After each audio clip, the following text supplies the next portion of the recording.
Alright, so I've put together a short piece called Sem Die Drachentöter.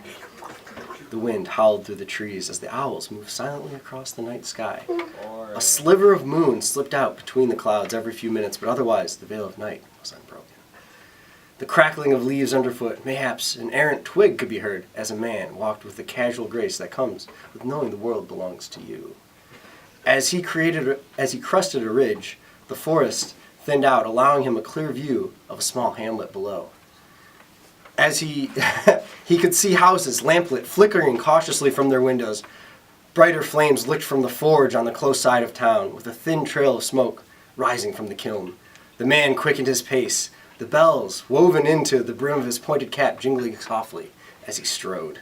He knew that he would be expected at the inn, and the man waiting for him there was not accustomed to waiting. He strolled gaily into the inn, a smile lighting his face. He hadn't seen a lit barroom in ages, and this place was definitely lit, fam. A whisper went through the room. Was this the fabled mage? Samwise the Grey? No, the whispers faded. The great Samwise the Grey had died years ago while blowing Frodo. This was merely the foolish wizard Samwise the Bay. Spotting his jingling bells and triple-popped collar robe from across the room, a man shrouded in a dark cloak beckoned him over. Sam assumed this was the man he was here to meet, and 90s running man over to him. The bar patrons looked away in shame. Are you, a voice whispered from under the hood, Samwise the Bay? I am, intoned Sam, although most people call me the great and powerful Sam. The hooded man had never heard him called anything that positive. My, what big hands you have, said Sam. Writing is easier with larger hands, the man replied, wringing his hands. Sam's eyes wandered across the man's luscious lips. My, what a big mouth you have, said Sam. Rice is easier to eat because of it, the man said, nervously. Sam's eyes wandered down the man's chest and rested at his waist. My, what big thighs you have, said Sam. Riding horses is, hachoo, riding, hachoo, ride-choo. The man was interrupted by sneezes. After getting control of himself, the man whispered, meet me downstairs in the third room on the left. Sam paid for his drink at the bar, tipping 80% and slapping the bartender in the ass as a bonus, bringing a rosy glow to the bartender's cheeks. Sam waved goodbye at him and descended the stairs. He boldly strode to the third door on the right and threw it open. A young, handsome author and 4 beautiful women were startled out of their delightful sexual debauchery at this intrusion. Sam apologized profusely for being a jackass and wasting so much of the author's time. And the author accepted with grace and youth and returned to his orgy with the 6 men. With the 6 women. He was definitely not overcompensating for last time. Sam opened the door, the third door on the left, to see the man in the cloak. I'm sorry, sir, he intoned. I accidentally interrupted the modest and intelligent young man across the hall. It was my fault, really. I'm not used to jerking doorknobs open with my left hand. Let's talk business, the cloaked man fidgeted nervously. I was told you could solve the problem with the emperor we've been having. Sam cut him off with a wave of his hand. Enough time for that later. Do you fancy them hard? Drinks, that is. Sam conjured 2 glasses of fine, dwarvish whiskey. We really should talk about the hand job at hand, he stuttered as Sam cut him off again. I love to, but it's a policy of mine to always mix business. He handed the cloaked man a glass. And pleasure. The man pulled back his hood, revealing flowing blonde locks, a chiseled jawline, and stark blue eyes. You came yourself, Herr? Sam replied, misty-eyed. What an honor to finally meet the Lord of all Doofenland. We have much to talk about, Duke Corey. Duke Corey looked away, suddenly shy. I wouldn't have come myself, but there was a smashing tournament nearby. And I had to get shitty food to bring home to my brother, or he will starve. Shh, Sam said as he snapped his finger, disrobing the Duke. You don't have to think of hard things when you're with me. You can always get lost in the moment. Sam's swift seduction was working. Corey could feel himself become thirsty for Sam's sweet ass, which he could easily see underneath his tight leggings. Corey's hand shook as he undid his Hugo Boss lederhosen, revealing his bare chest, an ancient druidic symbol tattooed onto his shoulder. Sam knew what he must do. He removed his own shirt, throwing it carelessly in a portal he conjured, which led back to his bedroom floor, where it would coagulate with other clothes for a few years. The two men glistened at each other in the candlelight. With a snap of his fingers and a few magic words, Sam disappeared the rest of their clothes. He muttered things in a strange language whose tone spoke of desire, and magical energies coiled around Corey's erect, throbbing member.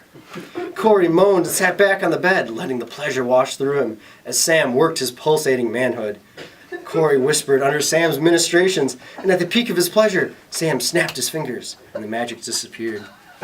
Corey let out a cry of loss as the magics faded from his swollen Wiener Schnitzel. Please, if you stop now, I'll be so salty, Duke Corey cried. You shouldn't have all the fun, Sam purred as he climbed upon Corey's turgid Witterhahn. He began pistoning himself upon Corey's Spitzen while moaning. Corey could feel the release coming and screamed, "Ich ficken all Damen!" as he released his seed into Sam. His release pushed Sam over the edge, who cried out and spent himself, splattering some of his love juice onto a picture of a cartoon monkey with a red tie that was on Duke Corey's nightstand. The night is still young, just like that handsome fellow next door, crooned Sam to Duke Corey as he dismounted his Munchkin. I hope I haven't worn you out yet.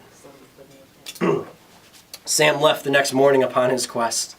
He would have to convince the emperor of the neighboring kingdom not to impose his will upon the Duchenland. To meet the emperor, he would have to traverse a dangerous forest, cross a swamp filled with snakes, and convince the emperor not to invade. He marched through the forest, harassing every animal he came across, both small and large. He stumbled upon a clearing with a stump in the middle. There was a hoe on the stump. Sam saw that there was a garden nearby filled with potatoes.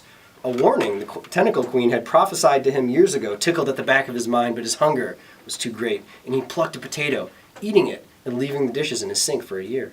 Oh, ho, ho, he heard, as if a voice had sung it from the woods. Sam glanced around, but saw no one. "Rikki Tikki Tavi!" a man shouted from behind him. Sam spun around, but saw no one. "Down here, jackass!" spouted a small man, glaring maniacally at him from waist height. Sam bent over and inspected the man. He noticed his green frock and sharp red hair. "Come for me gold, did ye? But now you've eaten... But now you've eaten of my garden and cannot leave!" The short creature danced with glee as he spoke. Sam looked over and saw the pot of gold on the stump and was excited by the rainbow coming off of it. "Are you a leprechaun?" Sam asked. "No, you great jackass of a man, I'm fucking Irish!" the man replied in his Scottish accent. I didn't come for your gold, sir, and I'd stay and play your game, but I have to go hang out with my DJ friends," said Sam. But as Sam tried to leave, he heard a popping sound and felt leather bindings tie themselves to his hands and then feet. There was a third one that was supposed to choke you," the Irishman replied. "Oh," Sam grinned lazily. "It worked. Don't worry about it." He winked at the short man. "Anyway," the man said, "my name's Richard, and if you can answer my 3 riddles, you'll be free to go. First riddle, what's black and white and red all over?" "My dick," Sam replied without missing a beat. The leather binding his legs popped off with an audible snap. Richard said, "Okay, that wasn't the answer, but the magic seems to think it was, so I'll give you that one. Next question." He cleared his throat. "What walks on 4 legs in the morning, 2 legs in the afternoon, and 3 legs in the evening?" he asked smugly. "You after I get done fucking you all morning," Sam said immediately. The leather binding his hands popped off. At this, Richard looked extremely uncomfortable. I think you can just go through. I was going to ask you about a leaky bucket, but I'm not comfortable anymore." "Sounds good," Sam replied. "Oh, and you've got something in your mouth." "What?" "No," Richard said, looking down at his nose. "Oh, yes, it's right there," Sam replied. "Well, what's in my mouth?" Richard asked. "Wait, no!" He was cut off as Sam screamed, "My penis!" As he said it, the pop of the final leather binding could be heard, and Sam tore his clothes off, moments later shoveling his dick into Richard's warm mouth. "Come now, Ricky. I know you wanted my dong. I remember now the warnings of the tentacle queen. You lure travelers here and play bondage games with them. How did you know? Richard said, trying not to smile and having difficulty talking around the monstrous cock jammed down his throat. I could tell you were sticky since the moment you showed up. Now shut it and suck. At this, Sam began thrusting deeper into the name of his penis. At this, Sam began thrusting deeper into Ricky's moist throat. Moans of enjoyment came from Ricky as Sam abused the short man's dank face snatch. After a half hour of enjoyable oral fuckery, Sam cried out, his eyes rolling back in his head, and painted an exhausted Ricky all the colors of the rainbow. Well, my red, short-haired friend, Sam said as he packed up to leave. You really are gummy now. Or viscous. Maybe syrupy. I'll think of a good word to describe you for the next time I see you. As Sam stepped into the swampy area, he saw snakes with their noodle bodies and snoots slither away. On a normal day, anything snake-shaped he would chase on instinct, but today he controlled himself for once and decided not to be a sick slob, because he was on a mission. As he carefully crossed a log, he heard a choo-choo. A wild train burst through the undergrowth and fled across the swamp. Two more followed, and the one lagging behind was brought down by a man wearing a strange hat. The man was riding his train bareback and reloaded his Kalashnikov. Find the other two, and then we can make tracks into Doofaland, he whispered to his train, patting its flank. His steed reared up on its hind wheels, neighing and blowing smoke, then raced off after the two that had gotten away. Sam passed through the swamp into what appeared to be a fairy glen. There he noticed a strange creature, tall, with pointed elfin ears and eyes that showed no white. They were as solid as green as freshly shorn grass. Sam approached the fan creature with no timidity. He had long ago learned that being direct got him what he wanted. The creature was standing beside a door in a tree and eyed Sam with his jingling bell and wizard clothes and pants that were far too tight. Good sir, I greet you you travel from Doop-Doop-Doop-Land, he said with a bow. I find I have an extreme thirst and need to get through this door.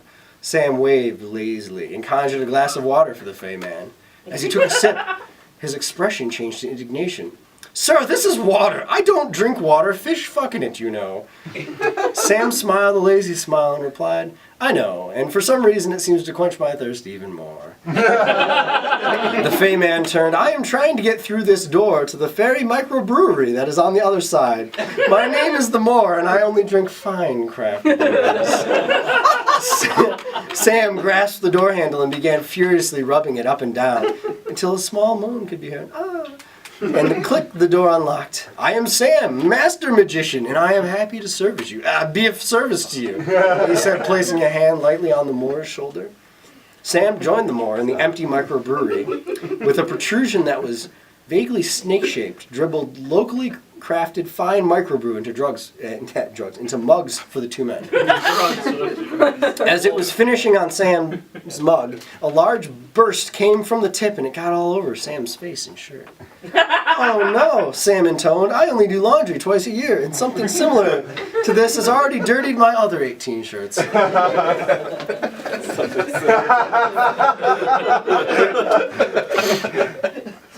The Moor's eyes lit up. He could not resist the microbrew that had bukkakied all over Sam.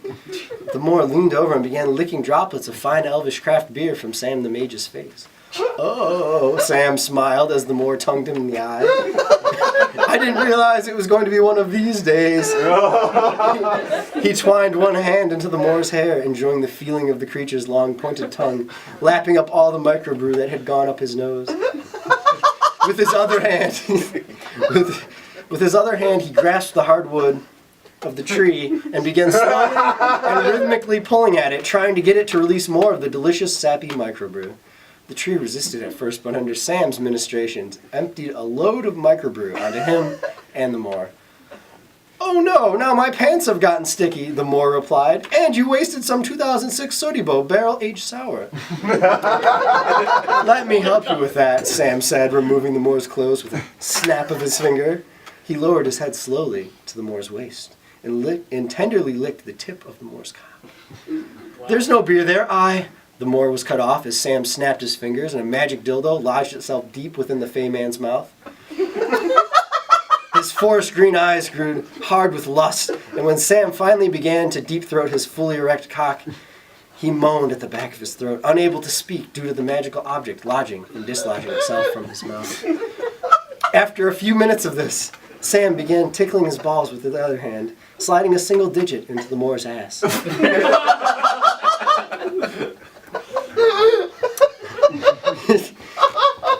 His head tilted back, and with a muffled cry, he spent himself in Sam's mouth.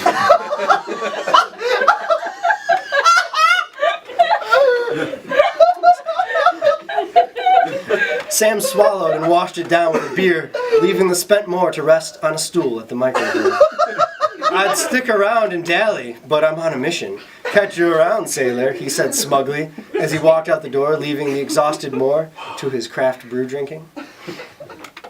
The rest of Sam's journey was uneventful. He reached the capital with ease.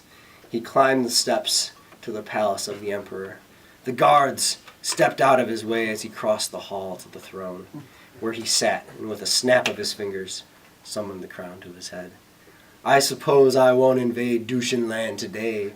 After all, who wants to conquer the country? A grin spread across his face. Conquering the bedroom is far more fun.